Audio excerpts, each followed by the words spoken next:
Pues buenas noches a todos. Comenzamos esta última sesión de nuestro ciclo de conferencias que vamos a dedicar en este día pues a Calderón de la Barca, ¿no? El próximo día 25, la semana que viene, el próximo martes, celebraremos el 340 aniversario de su muerte y es de justicia hacer pues mención a este literato tan importante, tan famoso.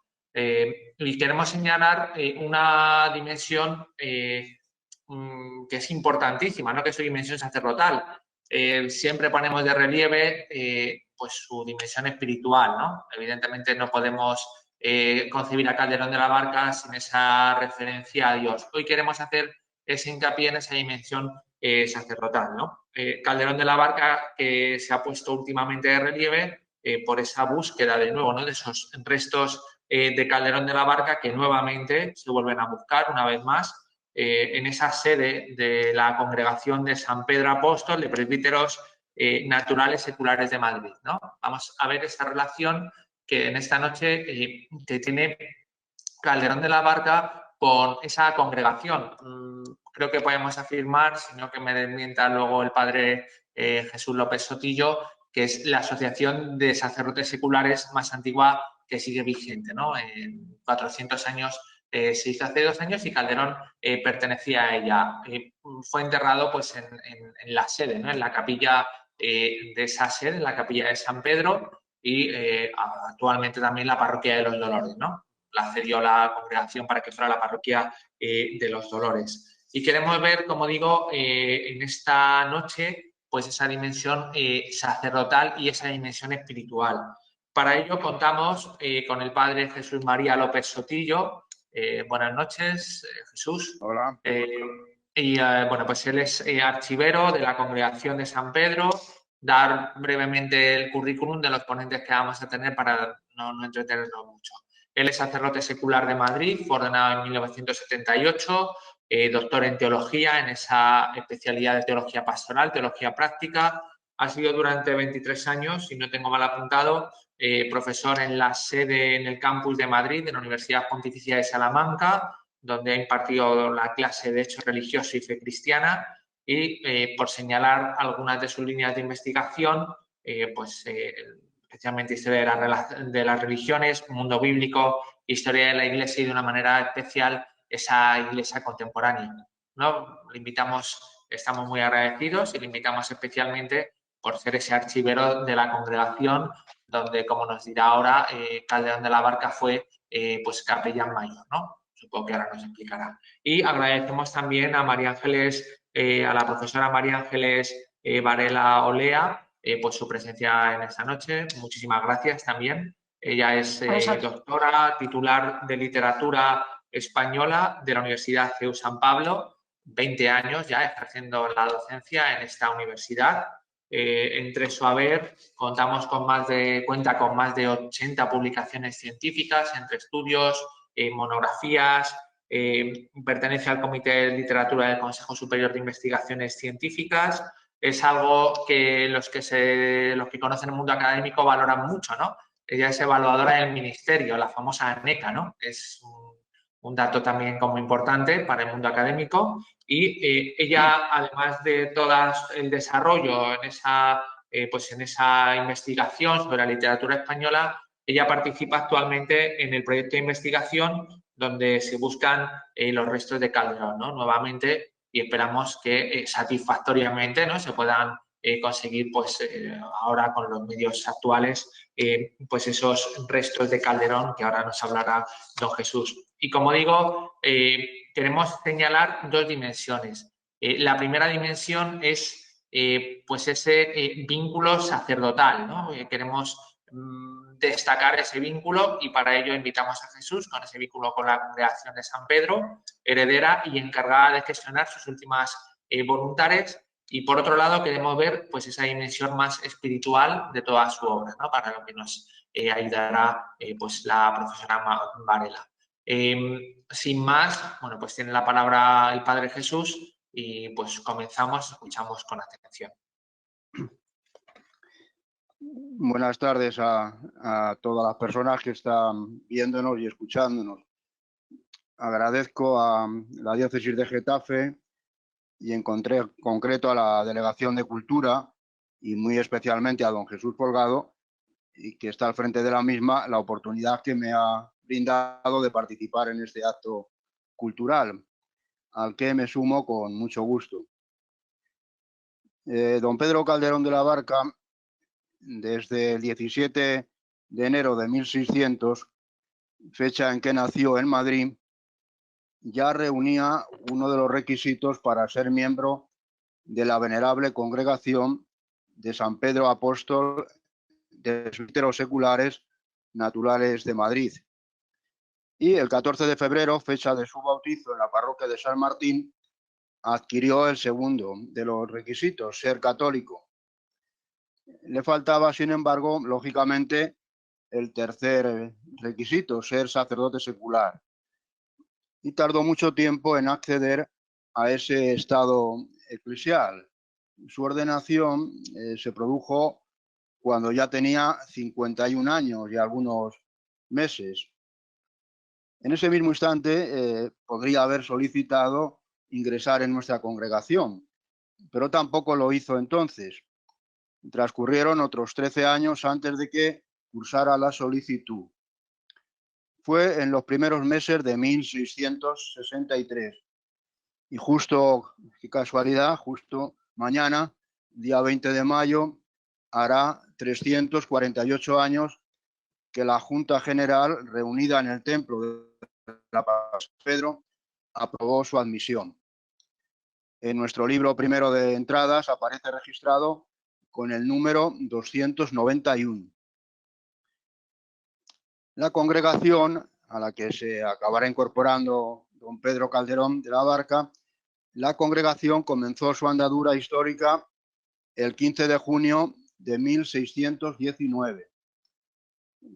Calderón rondaba entonces los 20 años y ya empezaba a ganarse fama como escritor. La Villa de Madrid estaba entonces en pleno proceso de expansión. Tras haberse convertido, de hecho, en la capital del Imperio Español de los Austrias, y por sus calles deambulaban muchos sacerdotes seculares sin oficio ni beneficio, que mal vivían, mal sufrían y mal morían en situación de total desamparo. Jerónimo de Quintana y otros 21 sacerdotes seculares de Madrid crearon la congregación con el propósito de ocuparse de esos sacerdotes, tratándoles según la dignidad que les atribuye el Concilio de Trento y con la caridad que debían recibir de sus hermanos sacerdotes. Desde sus inicios hasta 1663, cuando don Pedro pide ser admitido como congregante, habían pasado 44 años. Ya no vivían los fundadores, tampoco muchos de sus inmediatos sucesores. La propia congregación, con la experiencia adquirida, había modificado varias veces sus propias constituciones para hacer más eficaz su funcionamiento y cumplir mejor sus objetivos. Las primeras, las de 1619, aprobadas por el Consejo de Gobernación del Arzobispo de Toledo, fueron sustituidas en 1626 por otras constituciones menos extensas, en cuya redacción intervino el propio Lope de Vega. Y unos años después hubo un nuevo cambio, fue en 1654. Estas terceras constituciones son las que estaban vigentes cuando Calderón de la Barca entra en la congregación, y a lo dispuesto en ellas hubo de atenerse hasta 1670. Ese año, un año importante, entraron en vigor otras nueve constituciones, las cuartas. Esta última modificación va asociada a un cambio muy notable que se produjo en nuestra historia. En 1669. Y Calderón, que ya era congregante, fue testigo y en alguna medida también artífice de ese cambio.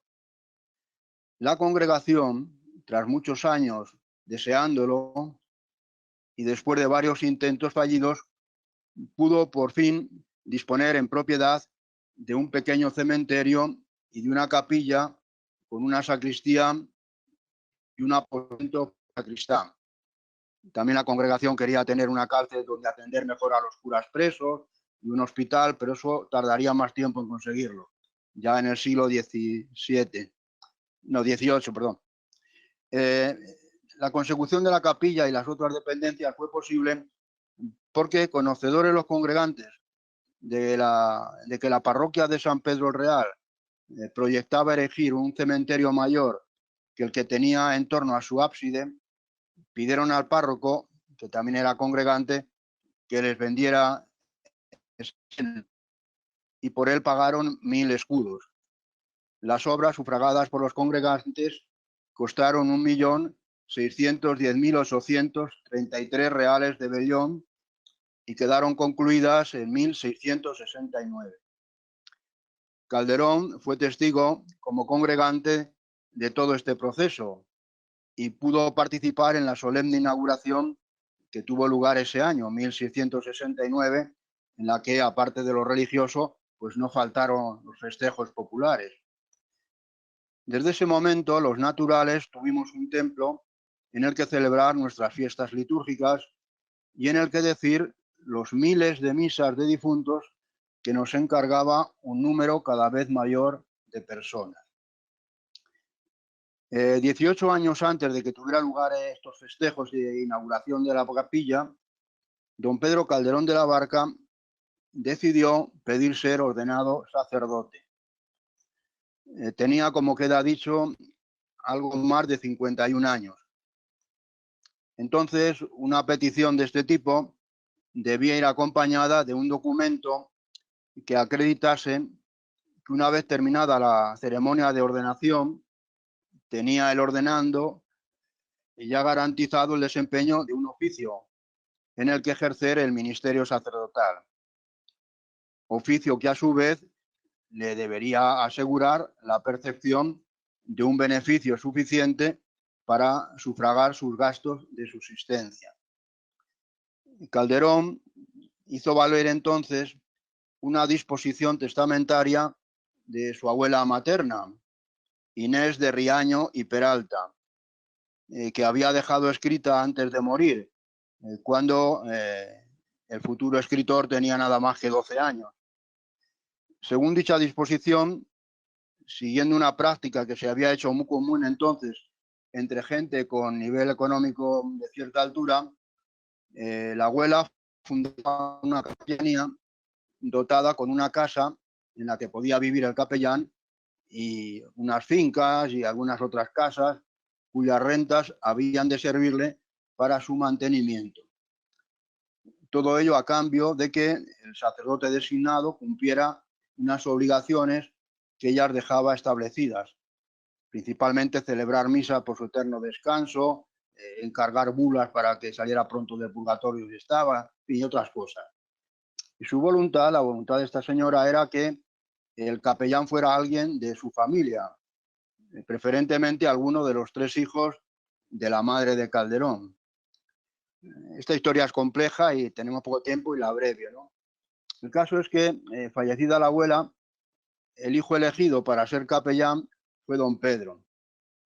Tenía de plazo, desde esa época, que tenía ya unos 13 años, cuando ya finalmente murió la abuela, tenía de plazo hasta los 25 para realizar los estudios necesarios para entrar en el estado y ser ordenado sacerdote.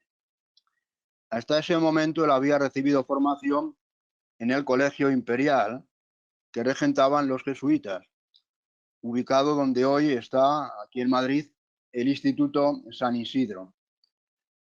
Allí había sido educado según el método de estudio jesuítico, que se le conoce como la Ratio Studiorum. Pero a partir de entonces prosiguió su formación primero en Alcalá de Henares y luego en Salamanca. La idea era que una vez completada estuviera en condiciones de pedir las órdenes sagradas. Pero nunca, hasta haber cumplido los 51 años, las pidió.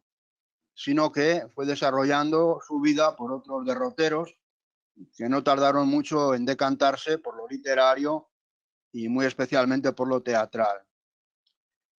Sus biógrafos no se ponen de acuerdo a la hora de explicar a qué se debe ese cambio a una edad ya tan avanzada para lo que se vivía entonces. No se debe a una conversión. Calderón ya era un hombre bastante religioso. Muchas de sus obras rezuman, como luego nos explicará Ángeles, muchas de sus obras rezuman no solo espiritualidad, sino una clara defensa de los principios teológicos y morales que estableció la Iglesia Católica en el Concilio de Trento.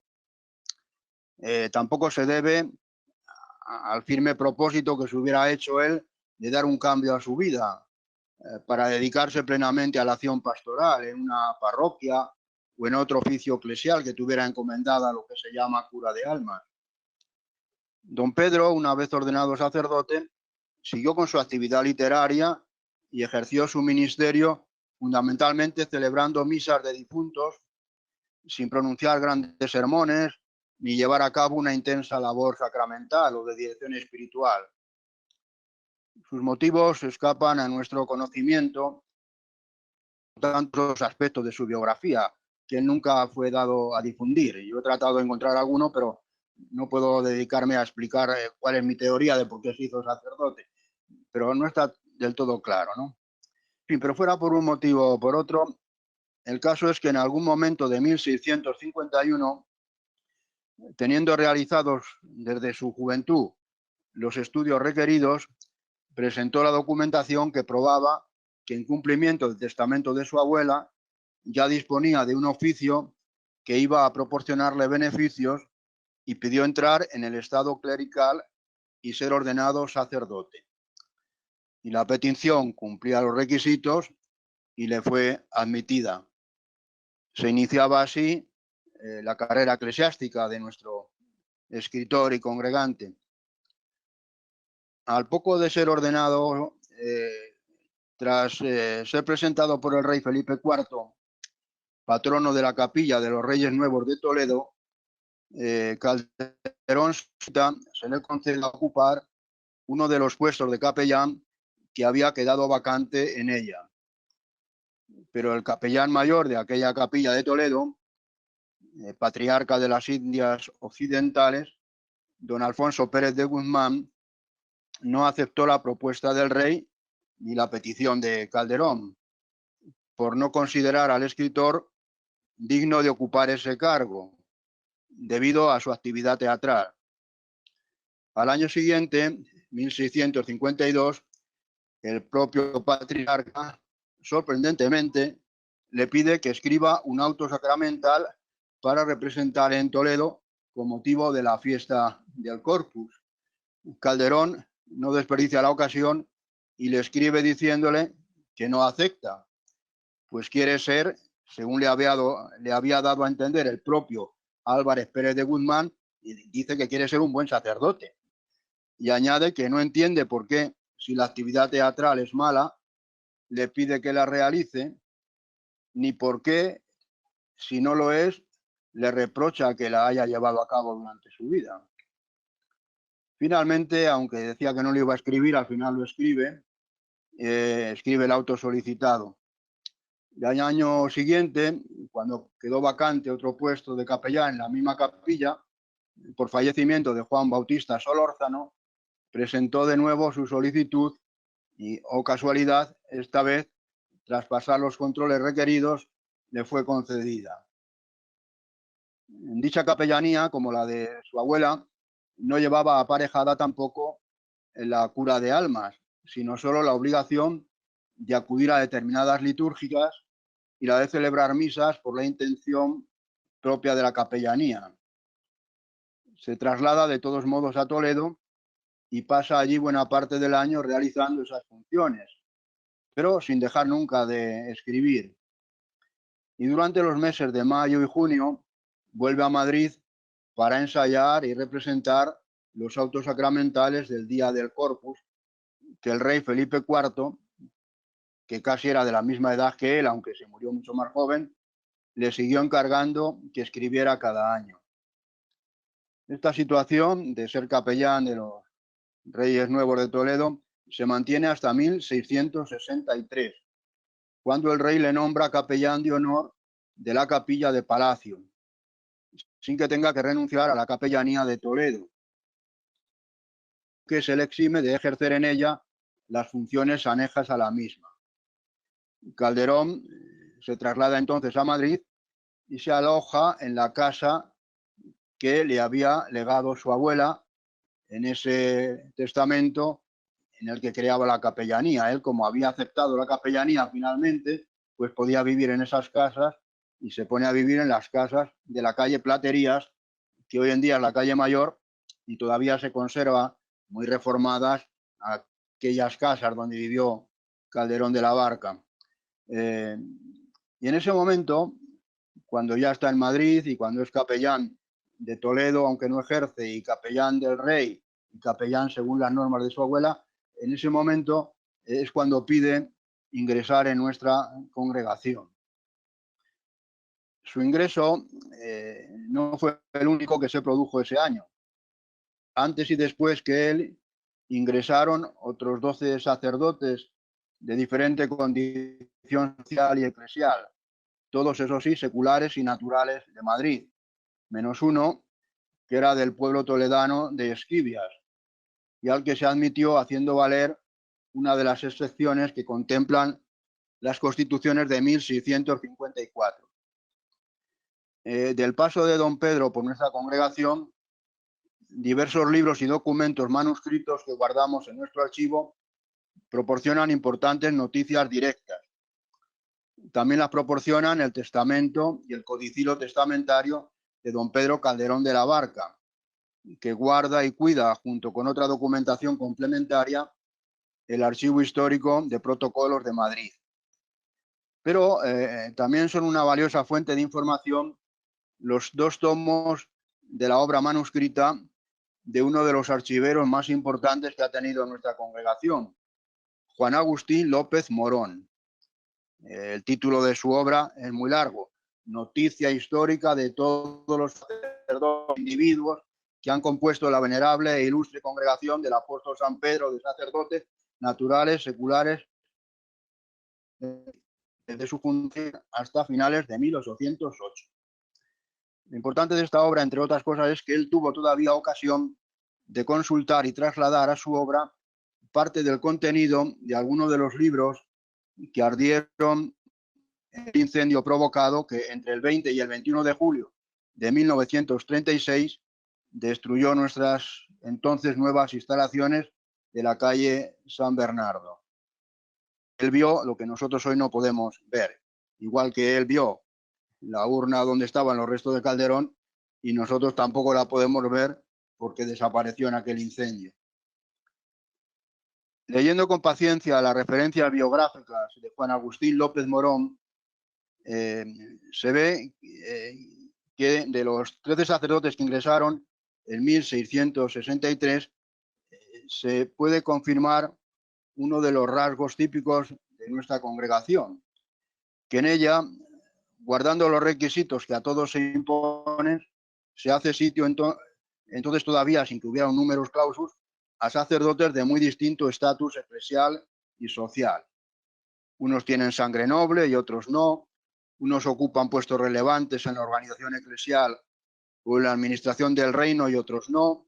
Unos son sacerdotes a los que se les ha encomendado lo que se llamaba cura de alma y otros no. Unos son famosos y de ellos se cuentan muchas cosas. De otros, en cambio, además del nombre, poco más se sabe, que fueron congregantes y que, según los casos, ocuparon algunos cargos o desempeñaron algunos de los oficios de la congregación. Basta citar como ejemplo la nota biográfica que en esta obra aparece de Calderón, que ocupa más de 10 páginas, o la de Antonio Benavides de la Cueva y Bazán, un personaje político y eclesiástico de alto rango cuya biografía ocupa casi 5 páginas. Mientras que la de un pobre cura que se llama Pedro Salvo, y no hay segundo apellido que le valga, Pedro Salvo solo tiene en el libro de este hombre, de Juan Agustín Morón, 12 líneas. Pero esas pocas líneas nos hablan de que este hombre, en su humildad, pues se ocupó mucho de la congregación. Él era miembro de la Venerable Orden Tercera de San Francisco y era beneficiario y teniente cura en la parroquia de Santiago. Estos cargos son muy sencillos, muy humildes, pero él sí que tenía cura de almas.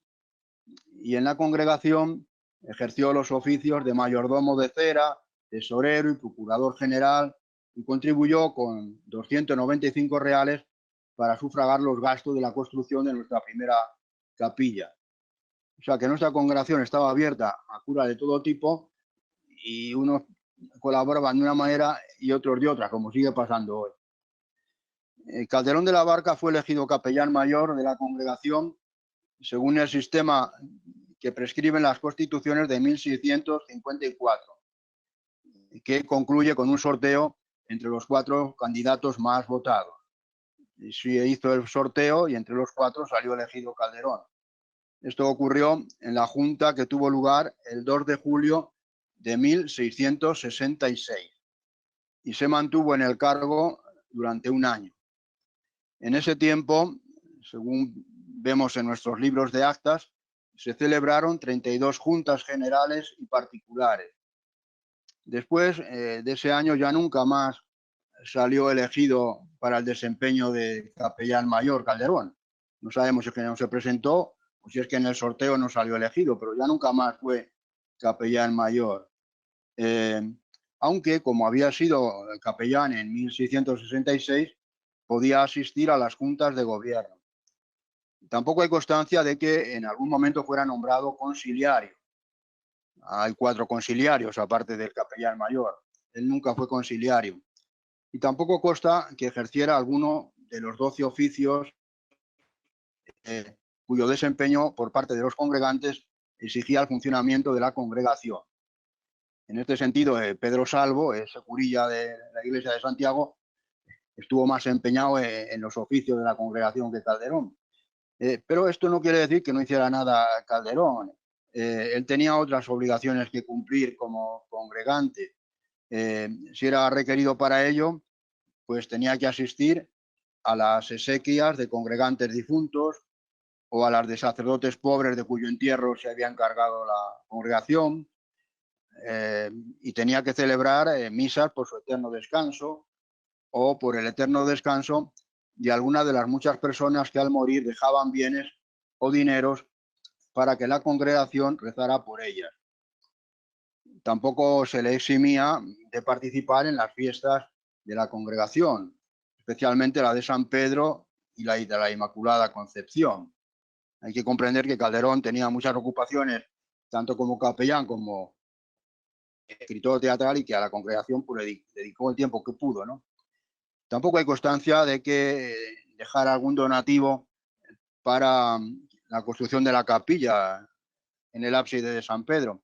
Sin embargo, y ya con esto voy terminando, al final de su vida, tras 18 años siendo congregante, dejó en su testamento y en su codicilo testamentario establecido que la congregación fuera su albacea y que después de ejercer de albacea pudiera pasar a disfrutar de una serie de bienes que tenían que sobrar después de haber repartido entre familiares y allegados parte de los bienes de Calderón.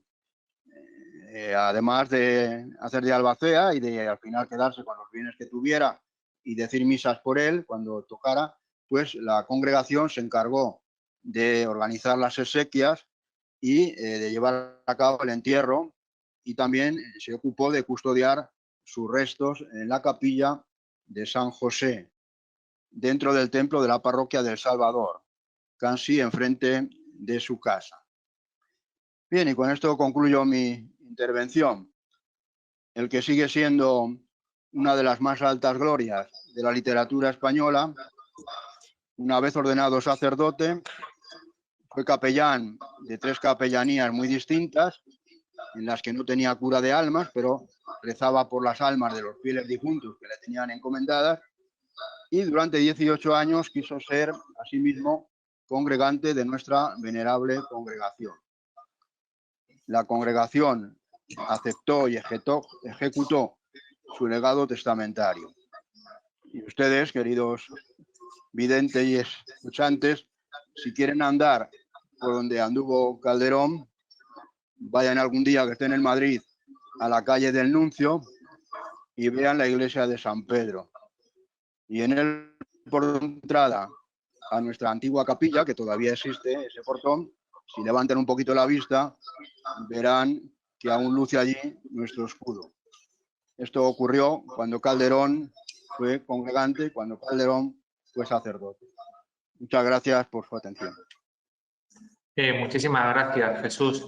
No he comentado antes, si alguno quiere intervenir o tiene alguna pregunta o un comentario, lo que haremos será, por favor, escríbanlo en el chat pues, que tenemos aquí abierto en este webinar y luego así podemos sistematizar también, ¿no? lo que es el debate, ¿no? El diálogo. Pues tiene ahora la palabra la profesora Varela. Bueno, pues muchísimas gracias por invitarme. Voy a intentar ser lo más sintética posible, entre otras cosas por las horas de mi intervención, pero bueno, la verdad es que me viene muy bien que el padre Jesús López haya explicado en buena parte la biografía de Calderón, ¿no? Entre otras cosas porque algo que es absolutamente fundamental en la vida de este futuro escritor es el hecho de que queda muy tempranamente huérfano de madre, ¿no? Y con tan solo 8 años, como comentaba el padre Jesús López, va a ingresar en el colegio imperial que llevaban los jesuitas. Y esa es una de las características fundamentales de su obra literaria, que está plenamente marcada por la influencia de San Ignacio y de los jesuitas, ¿no? Era por aquel entonces la principal institución educativa, el Colegio Imperial, además, en la villa, ya entonces Villa y Corte de Madrid, era el lugar al que asistía la élite de aquel momento. Bueno, había ricos y pobres, pero realmente pues gentes como Lope de Vega, entre otros, van a formarse allí, y por eso mismo lo digo, porque bueno, el plan educativo de los jesuitas estaba muy fundamentado en las humanidades, muy fundamentado.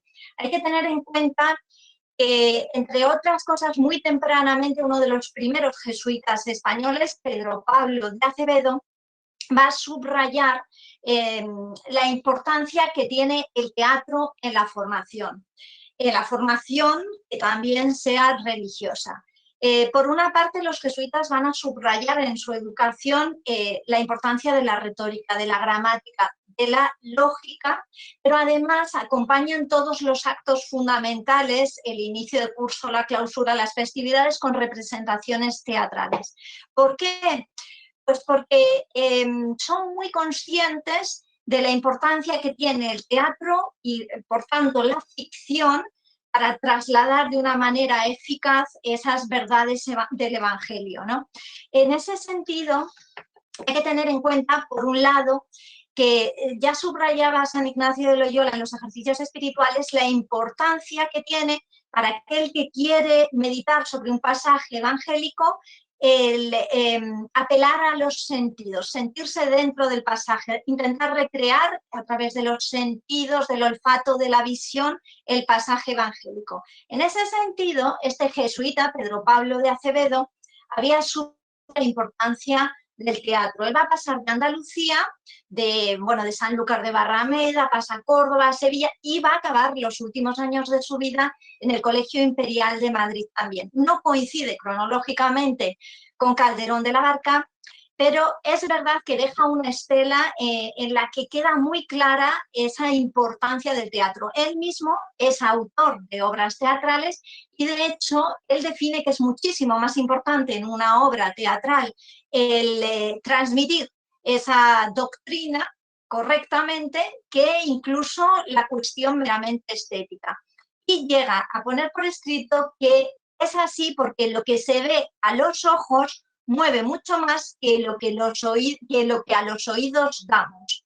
Es decir, es muchísimo más importante recrear sobre el escenario, encarnar en los personajes los conflictos del hombre y las soluciones evangélicas, mucho más eficaz para aquel que está viendo la obra que simplemente oír un sermón. Y eso es, en buena parte, lo que Calderón de la Barca después en su obra teatral va a hacer, convertir la obra teatral en algunos hablan del medio de propaganda, en cualquier caso medio de publicidad de ese espíritu contrarreformista, esencialmente, ¿no?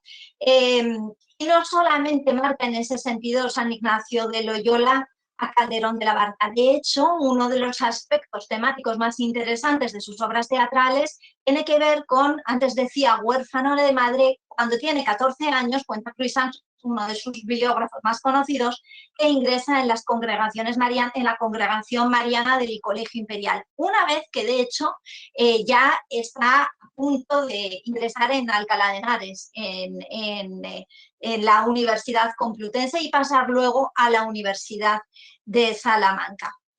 Va a ser precisamente con motivo de la canonización de 1622 de Santa Teresa, de San Isidro, de San Ignacio y San Francisco Javier, cuando Calderón se diga que inicia sus primeros pasos literarios. Probablemente muchas de sus obras anteriores, probablemente había escrito, Lope de Vega, por ejemplo, sí que nos consta que había escrito como estudiante obras teatrales, probablemente sucediera lo mismo con Calderón de la Barca, hay muchas de sus obras que se han perdido, pero, como decía, con motivo de esa canonización, él va a escribir dos composiciones poéticas que van a ser premiadas, ¿no? El tercer premio por la composición que dedica a San Isidro, y este certamen está, además, otra vez, está auspiciado, está organizado por el Colegio Imperial. Quiero decir que él sigue vinculado al colegio de jesuitas en que estudió cuando ya tiene 22 años, y gana el primer premio con el romance que escribe La penitencia de San Ignacio. Probablemente todos la conozcan, pero quiero leer la oración de San Ignacio de Loyola para subrayar la vinculación existente entre esa herencia ignaciana y lo que él luego escribe. En la oración de San Ignacio de Loyola leemos: toma, Señor, y recibe toda mi libertad, que ese va a ser uno de los asuntos fundamentales, el libre albedrío de muchísimas de las obras calderonianas, sin ninguna duda también de La vida de sueño. Dice: toma, recibe toda mi libertad, mi memoria, mi entendimiento y toda mi voluntad. La oración prosigue, pero esas tres potencias del alma van a ser uno de los asuntos fundamentales en la obra calderoniana, como veremos. Cuando escribe esa penitencia de San Ignacio, comienza el romance haciendo una descripción de San Ignacio con el cabello erizado, el rostro pálido, lo describe y utiliza muchas veces elementos que después vamos a ver en otras de sus obras, ¿no? Por ejemplo, el oxímoron de vivo cadáver, que veremos en La vida de sueño, pero que vemos también aquí para caracterizar a San Ignacio en la penitencia. Y dice San Ignacio: dueño soy de los sentidos, ¿qué importa si no los gozo? Pues sin alma, ¿qué me sirven boca, manos, oídos ni ojos? Yo sus contentos no gusto, yo sus gustos no los toco, sus regalos no los veo, sus dulzuras no las oigo. Vemos cómo es una renuncia a los sentidos. Una renuncia a los sentidos vinculada, por otra parte, al tema de la libertad. Y estos van a ser los elementos fundamentales que, heredándolos de San Ignacio, van a aparecer constantemente en sus obras literarias. Por eso, cuando hablamos de la religiosidad de Calderón de la Barca, realmente donde la encontramos extraordinariamente bien construida, razonada, encajando las piezas a la perfección, es en sus obras literarias, y no únicamente en las piezas literarias estrictamente religiosas, en sus comedias de santos o en sus autos sacramentales, sino que esa cosmovisión religiosa la deja notar, como es lógico, también en sus obras profanas. En uno de sus autos sacramentales, inmediatamente 5 años anterior a la vida de sueño en el muy interesante El pleito matrimonial del cuerpo y del alma. Uno de los, bueno, como sabemos, estos autos sacramentales tienen un contenido alegórico en personajes simbólicos, no son únicamente sobre el sacramento de la Eucaristía, no únicamente, mayoritariamente lo son, pero en muchas ocasiones tratan otras cuestiones como el libre albedrío, que muchas veces es directamente un personaje que así se denomina, ¿no? Pues en este pleito matrimonial entre el cuerpo y el alma, lo que vemos es precisamente un personaje que se llama cuerpo y otro personaje que se llama alma, otro personaje que se llama pecado, etcétera, etcétera, ¿no? Dice el cuerpo: sin oír, hablar ni ver, en noche continua estoy. Si nada antes de ser soy, ¿qué seré después de ser? Es decir, otra vez nos está hablando de que el cuerpo es en la medida en la que es caduco, es efímero, es terrenal, ¿no? Y lo es a través de sus sentidos. Dice el cuerpo: ver que acabe siendo nada, ser que siendo nada empieza. Y a eso le contesta el pecado, que en definitiva el cuerpo es un ser para la muerte, ser para morir. Contesta el pecado, que el cuerpo ha de ser su sepultura, donde el nacer y el morir son dos acciones, tan una que no son más que pasar desde una tumba a otra tumba, que son versos también muy semejantes a los de La vida de sueño. En conclusión, la obra va a terminar precisamente con que el cuerpo concluye: nada soy, nada seré, y el alma concluye: siempre seré, pues ya he sido. Es decir, lo que en la obra vamos a asistir precisamente es a la idea de que el cuerpo cuenta con los sentidos, en tanto que el alma cuenta con las potencias del alma: memoria, entendimiento y voluntad. Es también una idea muy agustiniana que conocía muy bien Calderón de la Barca y con la que iba a jugar en numerosísimas ocasiones. Esto aparecerá, de hecho, en La vida es sueño, ¿no? Y en muchísimos autos sacramentales. Va a aparecer con frecuencia esa idea de que los sentidos distraen al ser humano, los sentidos le ofrecen goces que son pasajeros, que son caducos, y que el hombre tiene esas tres potencias, y de esas tres potencias, en definitiva, sobresale desde luego la voluntad. ¿Por qué? Pues porque, en definitiva, también otro jesuita, Francisco Suárez, era un jesuita aún más contemporáneo que había dejado notable huella en la obra calderoniana. Francisco Suárez se planteaba precisamente se planteaba muchas cosas, pero entre otras, de cuál era de las potencias del alma de la cual procedía el libre albedrío. Y este es un tema fundamental para la Contrarreforma, en el sentido, claramente, por ejemplo, San Ignacio de Loyola llegará a decir que los católicos hablan con demasiada, no recuerdo la palabra que dice, pero que con demasiada ligereza hablan de predestinación, y hay que tener mucho cuidado. Hay que tener en cuenta, claro, que Lutero es el autor de Servo Arbitrio, ¿no? Y que, por el contrario, los católicos son los que van a defender ese libre albedrío que Dios da a todos, ¿no? Y en ese sentido, a todos los hombres, no solamente a unos que se van a salvar, ¿no? Y en ese sentido, ese va a ser uno de los argumentos fundamentales de muchas obras. Estaba pensando precisamente en el auto sacramental, El gran teatro del mundo, ¿no? El protagonista, digamos, es el autor. El autor va dando sus atributos a los distintos actores de la obra que se va a representar en el mundo. A la hermosura le da la hermosura, al rey le da su poder, su cetro, su corona, al niño le da su infancia, etcétera, etcétera.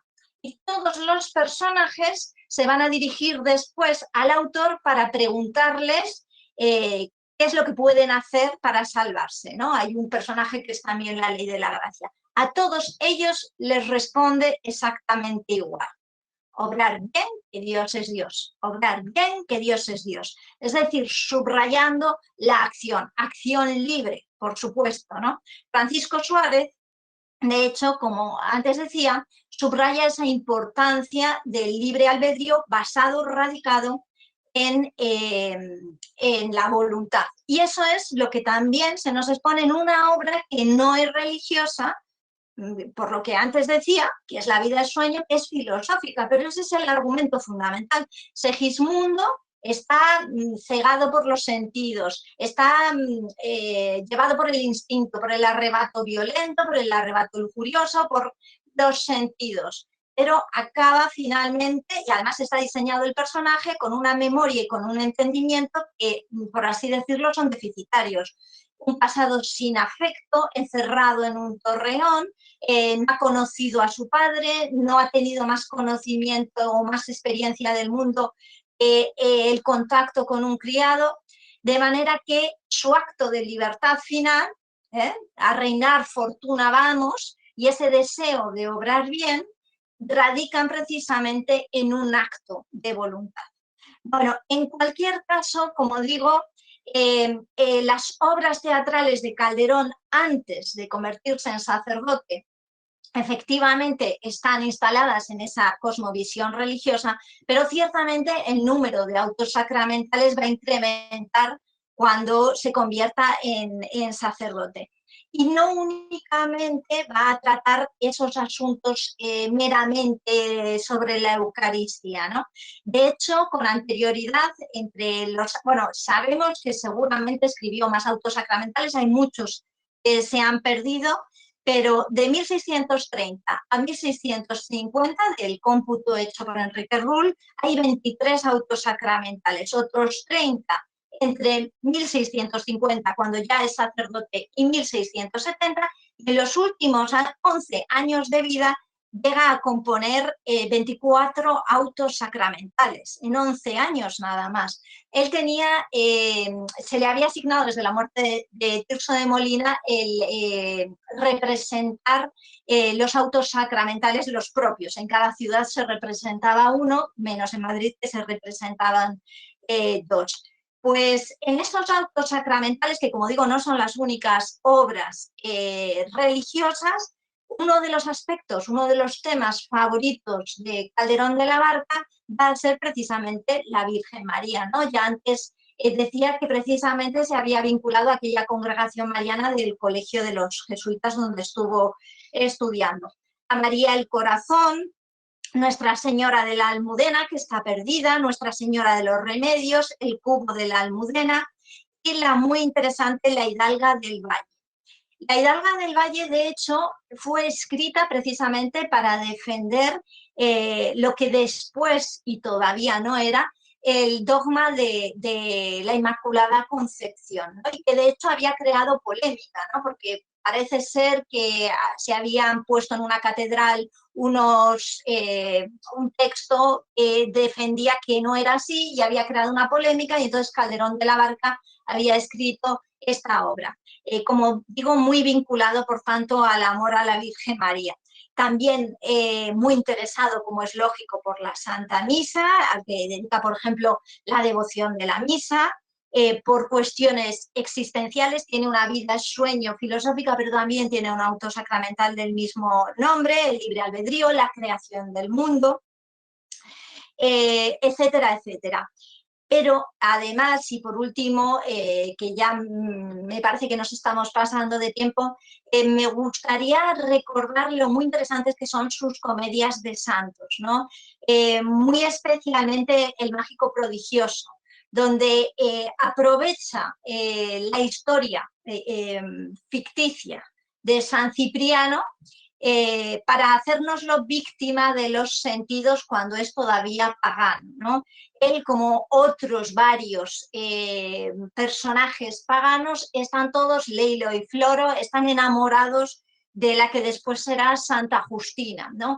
Y lo están precisamente porque el demonio ha querido distraer a San Cipriano, porque ha empezado a leer en un libro sobre la existencia de Dios, y entonces a través de la razón va a llegar al conocimiento del Dios único, y entonces el demonio hace que se enamore, hace que los sentidos lo vayan llevando a ese enamoramiento. Y va a ser precisamente Justina quien acepte ese amor y no otros, porque entiende que deja de ser idolatría. Cuando deja de ser idolatría, porque todos dicen que la adoran, y cuando Cipriano deja de amarla de esa manera, es cuando ya nos acercamos a ese trágico final en una obra, por otra parte, maravillosa, en la que vemos cómo precisamente se atrae a un público profano en unos versos de amor preciosos, se atrae a un público que no está deseando oír un sermón religioso o una catequesis,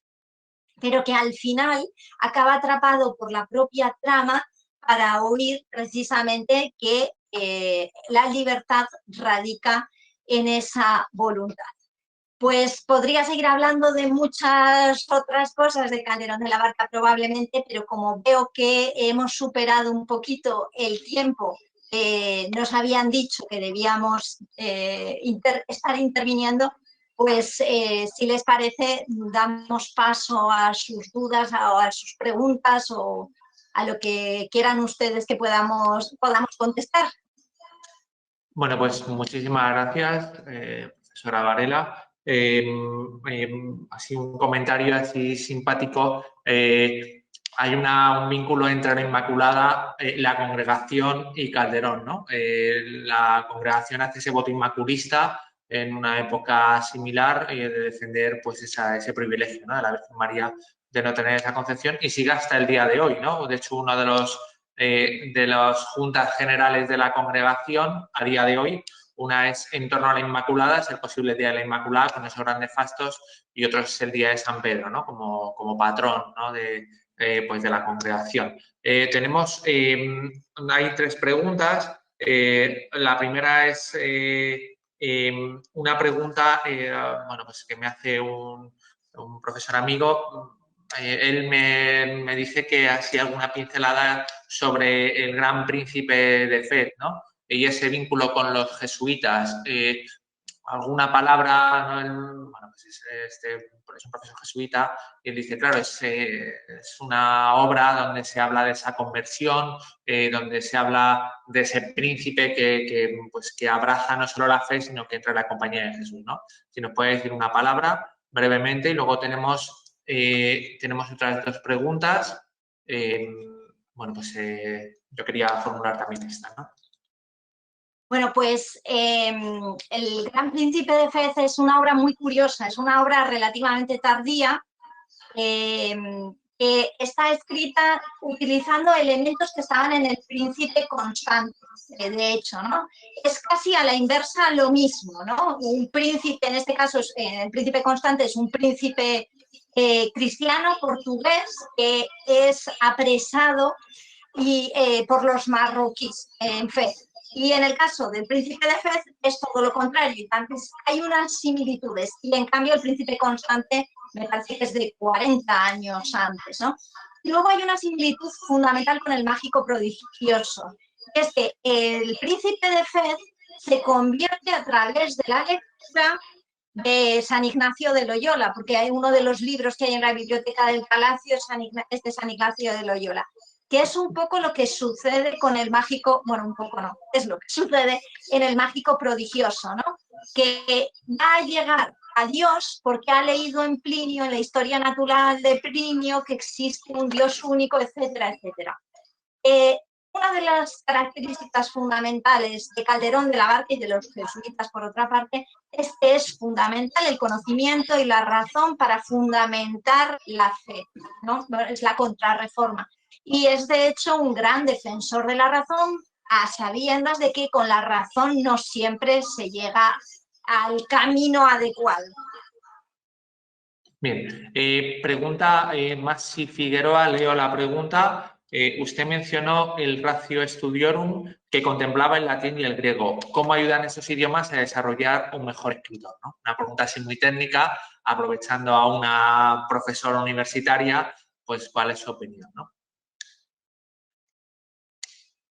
Bueno, yo creo que la pregunta se dirige al padre Jesús López, ¿no? Porque creo que es el que ha estado hablando. Sí, es cierto, sí. Ya, lo que pasa es que es una pregunta muy específica de conocer la Ratio Studiorum Hombre, yo imagino que el latín seguro que lo aprendían los estudiantes de los jesuitas, tenían que aprender latín sin ninguna duda.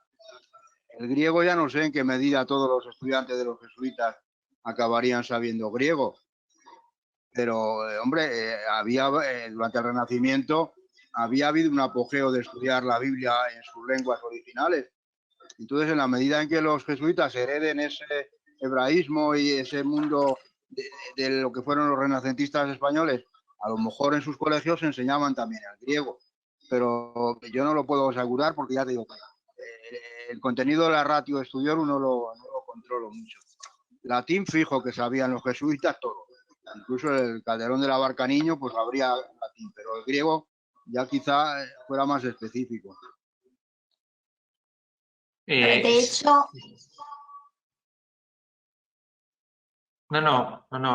Sí, profesora. No, que es que estaba recordando precisamente, antes mencioné que Lope de Vega empezó escribiendo obras de teatro en el Colegio Imperial y me ha venido a la cabeza que de hecho una obra que escribió con 13 años estaba escrita en latín, o sea que debían dominarlo bastante bien. Bien. El latín era la lengua oficial de la Iglesia, o sea que cualquiera que quisiera hacer algo en la Iglesia tenía que saber latín. El que no... El griego, ya digo, yo creo que en la época del Renacimiento español muchos intelectuales españoles sabían griego. En la Universidad de Alcalá se enseñaba el griego, en la de Salamanca. Ahora que ya a los niños del Colegio de los Jesuitas se les enseñara griego, pues yo no lo sé seguro, la verdad, no puedo contestar esa pregunta. Bien, y tenemos una última pregunta, si no hay más preguntas. La pregunta la ha formulado Miguel de Santiago. ¿Pueden detallarnos cómo ha sido el proceso de búsqueda de los restos de Calderón de la Barca? ¿A qué se ha debido que después de la publicidad llevada al inicio de los trabajos se produjera un apagón informativo? Quizá por la decepción ante lo que se habían propuesto. Pregunta Miguel de Santiago, ¿no?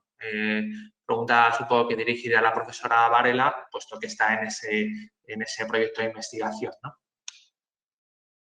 Bueno, pues para ser sincera, la búsqueda de los restos de Calderón lo que se proponía era la recuperación de los restos más importantes, que son los literarios. Quiero decir, lo fundamental era devolver a Calderón de la Barca a la cabeza de los lectores contemporáneos y dar actualidad. Pero eso no era lo único, evidentemente, ¿no? El apagón informativo, que de hecho la semana que viene va a dejar de ser tal, obedece no a eso, obedece al hecho de que ya se ha pasado el georradar por toda la superficie por la que podía pasarse de la iglesia, pero por la situación en la que estamos viviendo, por la pandemia, pues lógicamente hay una zona que está reservada a residencia por la que no se puede seguir pasando. Que de hecho se han detectado dos posibles puntos en los que son sospechosos, uno especialmente. Pero no podemos continuar porque, claro, la salud para los residentes es sin ninguna duda lo más importante. Pero con todo, lo que estaba diciendo, realmente el hecho de que buscáramos los restos de Calderón obedece a una inquietud fundamental, y es que los encontremos o no los encontremos, habida cuenta de que ahora hay medios para hacerlo, pues queríamos despejar la incógnita una vez que habíamos leído ese testimonio, que por otra parte nos parece tan fidedigno, en el que un sacerdote dice que en realidad no se quisieron poner a la mano de los transeúntes, bueno, prácticamente que era donde estaba oficialmente, sino que desde el principio se habían colocado en una pared para resguardarlos mejor y para poder tributarles el honor debido, pero resguardados de quienes pasaban por ahí.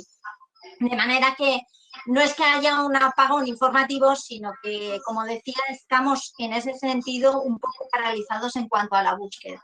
Pero hemos seguido investigando en otras cuestiones. Por otra parte, también han surgido, por ejemplo, ha surgido una imagen de Calderón que parece más histórica que otras imágenes, porque también es uno de los aspectos más discutidos, cuál es la verdadera imagen de Calderón de la Barca. Y bueno, han surgido otras, por ejemplo, la arqueta, que había desaparecido con la llave de Calderón de la Barca, que se daba por perdida en la Guerra Civil, también ha aparecido, también lo han sacado los medios. Y bueno, estoy ya hablando mucho, pero bueno, que seguimos en ello y que seguimos haciendo actividades con respecto a esa búsqueda, aunque materialmente los restos, pues como digo, tengamos que paralizar la posibilidad de momento.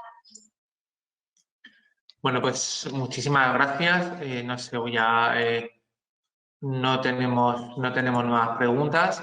Yo quería agradecer a ambos pues su participación en esta noche. Yo sé que es un esfuerzo. Además, también a final de curso, que no solo el horario, supongo que estamos ahora de exámenes, ¿verdad?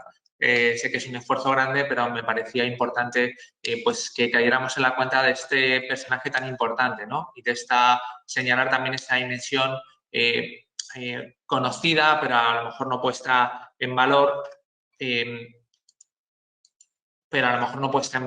¿no? Que es la búsqueda, pues esa búsqueda espiritual, ¿no? Esa búsqueda literaria, ¿no? Aprovechando pues también ese inicio de ese proyecto de investigación, ¿no? Agradecer a la profesora Varela, agradecer al Padre Jesús.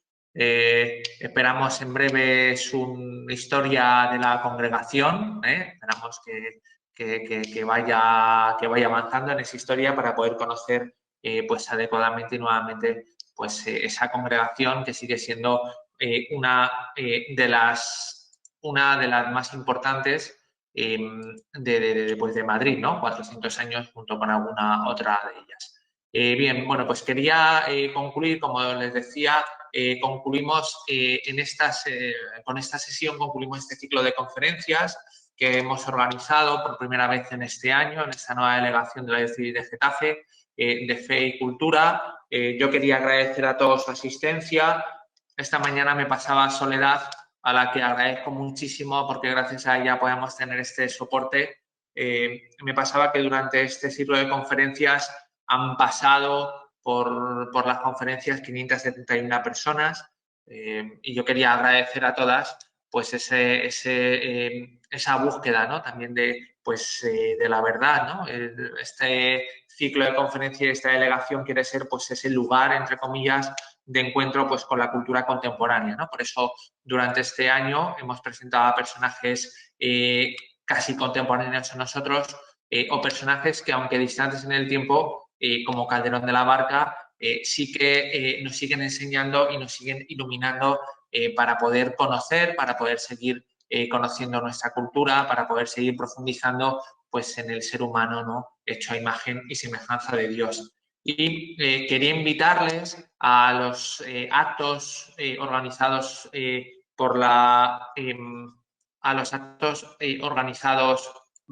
Delegación para la Cultura, que se van a centrar, y con ello concluiremos el curso, en Diego de Pantoja. Diego de Pantoja, tuvimos hace unas semanas ese encuentro académico y vamos a celebrar 2 funerales por él. El primero, como saben, es uno de esos grandes evangelizadores de China, uno de los grandes personajes de China a día de hoy.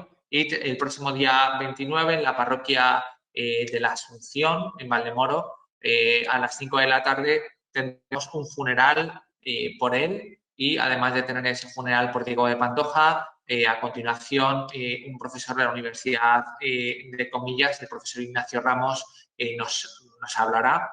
Tenemos que saber que tanto la misa como la conferencia será en chino, ¿eh? O sea, es un acto no bilingüe, es un acto que va a ser solo en chino, ¿no? Y bueno, para los que pierdan algún matiz con el chino, entre los cuales pues seguro que nos incluimos muchos, ¿verdad? Vamos a tener,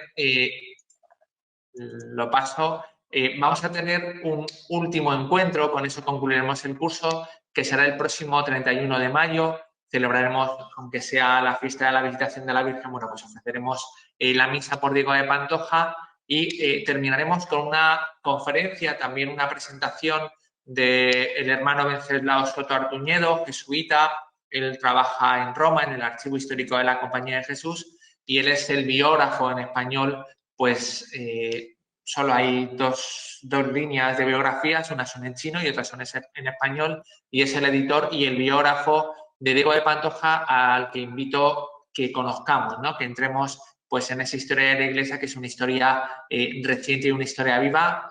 Como digo, Pantoja es valorado a día de hoy por China, por esa gran nación China, y bueno, pues siendo también de nuestra diócesis, nosotros también queríamos rendirles homenaje junto con Calderón de la Barca. Y con esto, pues concluimos. Les pongo aquí las redes sociales, los lugares en los que nos pueden encontrar, y agradecer de nuevo a todos pues su participación en este ciclo de conferencias e invitarles a las distintas actividades que pueden seguir en nuestras redes sociales y pensando ya pues en el nuevo curso, en el curso próximo. Muchísimas gracias a todos. Gracias.